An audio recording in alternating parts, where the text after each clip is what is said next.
After its Chinese debut a few weeks back, the iQOO Neo6 has finally made its way to the global market. Unlike the Chinese Neo6 series, there is only one global model, that being the iQOO Neo6. This international model switches out the Snapdragon 8 Gen 1 chip for the more affordable but still extremely powerful Snapdragon 870 CPU, which means that the global Neo6 is essentially the same phone as the Chinese Neo6 SE. Due to the inclusion of the Snapdragon 870, iQOO are able to release this device at a very good price without cutting too many corners, leading to a flagship spec device at a mid-range price. This is TechNick, and this is my unboxing and review of the iQOO Neo6 5G.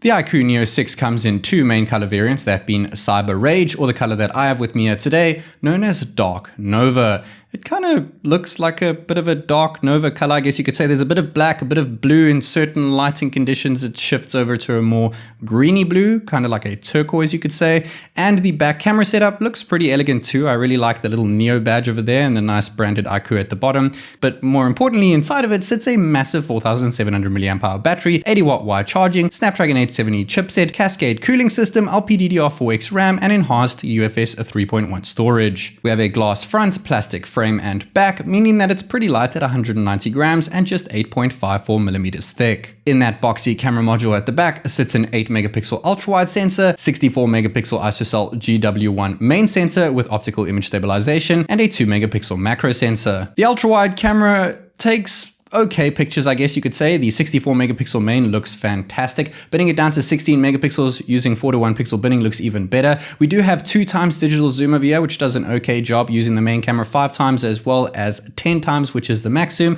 Does okay on this gloomy day here in Shanghai. Switching over to portrait mode, things look nice and crisp with a decent background blur, and getting very close and personal with a subject gives us fantastic results due to that 2 megapixel macro sensor. We do have 1080p at 30 frames per second recording with the ultra-wide camera. This is the max resolution and frame rate that you can do with the ultra-wide sensor, but we do have 4K 60 FPS using the main sensor, which is something that's not really heard of at this price range. Looks nice and crispy clear thanks to OIS, and we also have a 1080p 30 FPS filtered mode called Old Movies. It really looks pretty striking. It's a rainy day over here in Shanghai, and it gives it a nice old school look. Of course, you can use this same filter at night to give it a bit of a more gloomy night feel. Kind of looks like a bit of a thriller or horror if you ask me. Very cool if you're into making a couple movies. We can record 4K 60 FPS at night, though because of the high frame rate, things aren't quite as bright. Still looks pretty decent if you ask me. Dropping that down to 30 FPS, keeping things at 4K, things aren't quite as bright as I would hope, but a lot of the noise has reduced and it looks pretty decent too.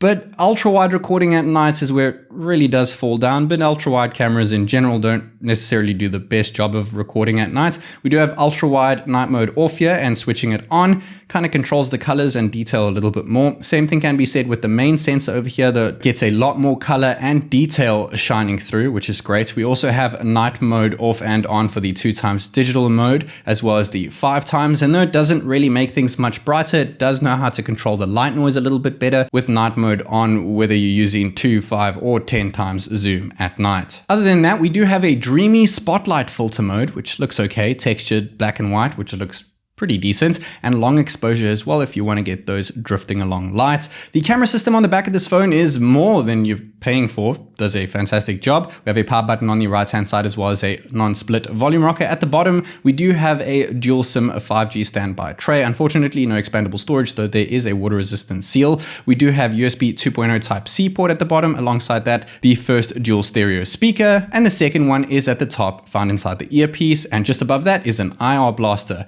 Within the display sits a punch hole selfie camera, which comes in at 16 megapixels, and it takes a more than decent selfie snap. The detail on my beard actually looks fantastic, and the edge detection is near perfect here. And you also have a new filter known as pop art. Looks pretty cool. Hey guys, this is TechNick recording a 1080p and 30 FPS video on the brand new iQOO Neo6 global version, that is, in a pretty miserable day here in Shanghai. It is windy and it is rainy. Nevertheless, let me know what you guys think of the audio and video quality when recording using the selfie cam on the brand new iQOO Neo6. Selfie videos also come out okay at night, provided you have a little bit of light to work around with over here. And taking selfies at night, there is no night mode option, unfortunately, but taking regular photos and portrait photos look okay. Not the best edge detection, though. You can also use that pop art filter. And though there's no night mode option for the selfie, you can turn on the flash mode, which does a superb job. The selfie camera does an okay job. Once again, at this price range, we'll forgive it for that. And going into the device itself, getting to that iQOO 5G logo, shooting to the always on display, and of course the optical under display fingerprint sensor. Once again, another corner that has not been cut. Including an under display fingerprint sensor at this price point is fantastic. We also have 2D face unlock over here, which does a nice and snappy job. And we have a crazy colorful 6.62 inch E4 AMOLED display. It is full HD with a PPI of 398. It gets extremely bright at a whopping 1300 nits. Not to mention, we also have 120 Hz refresh rate and 360 Hz touch sampling rate to make things nice, smooth and fluid, whether you're scrolling around or playing a couple games. Speaking of scrolling around, we are kitted with Funtouch OS. This is the global version, Funtouch OS 12, that is skinned over Android 12. It is very minimalistic, very stock Android-like.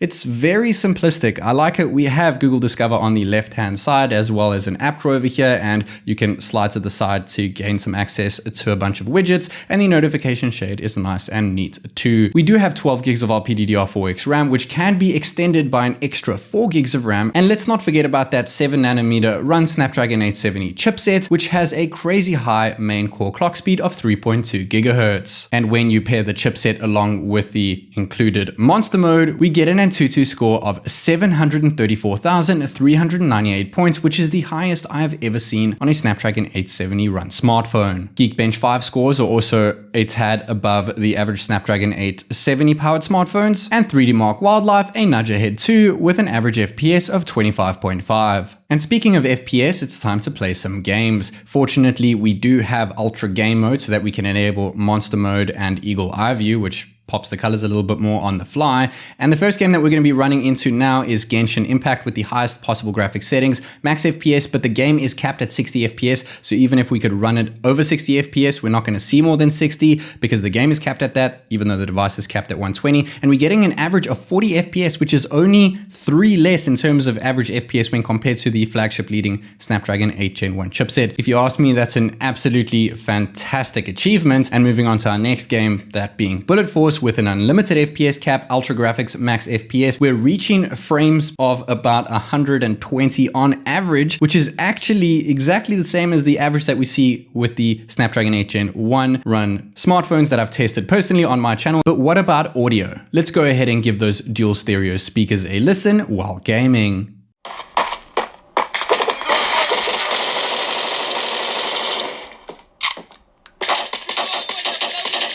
The iQOO Neo6 is one of the best value for money smartphones I have ever tested. It has a breathtaking 6.62 inch E4 AMOLED display that pops with color, boasts an insanely high 1300 nits of peak brightness, and silky smooth 120 Hz refresh rate. Hidden under that display is a very snappy and reliable in-display fingerprint sensor, and at the top of the screen sits a tiny selfie camera, which not only aids in unlocking your device, but takes pleasing selfie photos and videos too. Flip the phone around and you are treated to a more than decent triple camera setup at this price point. The ultra-wide and macro cameras do an above average job, but the star of the show is for sure the 64 megapixel main sensor that takes superb photos, crispy 4K 60fps videos, and even packs in optical image stabilization. Under the hood, we get a very good performing Snapdragon 870 chipset, 12 gigs of RAM with an additional 4 gigs thanks to extended RAM 2.0, extremely fast UFS 3.1 storage, a large cascade cooling system, massive 4700 mAh battery, and most notably, extremely fast 80 watt wire charging that can fuel your phone up to 50% in just 12 minutes. All of this and more is wrapped up in a simplistic yet elegant design that not only shifts in color but is extremely comfortable to hold due to its curved edges, making the iQOO Neo6 one of the best all-round bang for buck smartphones that 2022 has to offer.